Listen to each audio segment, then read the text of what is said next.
So Mylen is asking, ano pong pwede sa may pimples and pimple marks? So you can actually start with three things. Number one, focus on a very nice wash or soap. And then after that, you must have an acid skincare. And then lastly, you can also start with your retinoids. Kasi guys, kahit ano pa yung naririnig natin about retinoids, topical retinoids talaga are the gold standard in terms of topical and oral treatment for acne. So, pag nag-treat tayo ng acne, kailangan hindi po yan nawawala yung ating mga retinoids. But if you're not ready yet to do retinoids, then you can simply focus on your active facial wash or active soap and also something that has acids. So for starters, guys, I usually give my patients the Azelane soap and also I usually give them the Acnoregulin spray. So the Azelane soap has potassium azellyl diglycinate. Again, nakaka-help ito in terms of regulating excess sebum or oil production. So, if nare-regulate or nakokontrol natin ang pag-secrete or pag-produce ng oil sa ating mga hair follicles, then mas lesser po ang chance na mag-clog ito and produce acne eruptions. So, nadidecrease po ang chance na tumubo ang ating mga pimples if makokontrol po ang excess sebum or oil production. Potassium azellyl diglycinate also has anti-inflammatory effects and also helps with red and dark marks. So again, as you know, acne is an inflammatory skin condition. So if you have something that helps with inflammation, then it can also indirectly benefit your acne eruptions.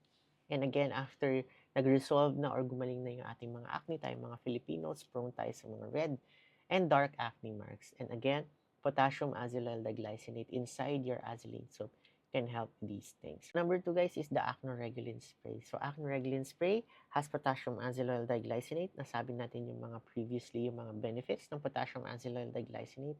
But it also has salicylic acid. And salicylic acid, or your BHA, is the only acid that can deeply penetrate your hair follicles to break up the skin cells that has formed the clog on your pores. Kasi itong mga skin cells, guys, ng mga patients katulad ko na may acne-prone skin, masyado silang madikit-dikit.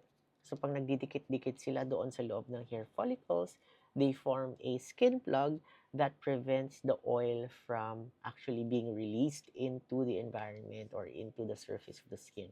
And this creates comedones, and also because of the blockade and because of the skin plug, nagkakaroon din ng proliferation ng mga microorganisms kagaya ng bacteria and fungus na nagkukos ng more inflammation, and that causes the acne to actually come out or nagkukos ito po ng acne eruptions.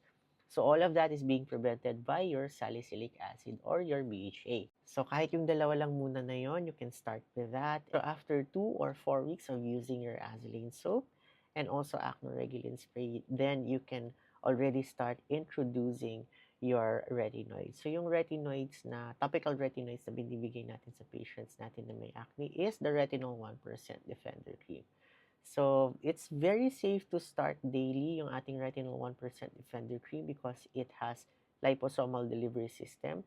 So, it decreases the chances of irritation and purging significantly compared to your traditional retinoids. But, if you're afraid to start a daily application agad ng ating retinoids, you can start 3 times a week, and then after 2 weeks, increase to 4 times a week, and then after 2 weeks again, increase to 5 times a week, and so on until you are able to tolerate daily application. Alright, guys? So yun, you also have to change your lifestyle.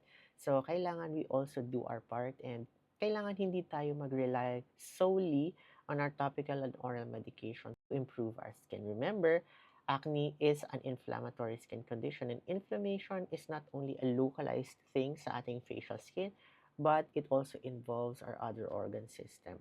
So, of course, as much as possible, decrease natin yung ating stress levels, get enough and early sleep, and at the same time, eat healthy, well-balanced diet. Avoid natin yung mga dairy, sugar, and fatty foods and processed foods such as white carbohydrates. Alright, guys?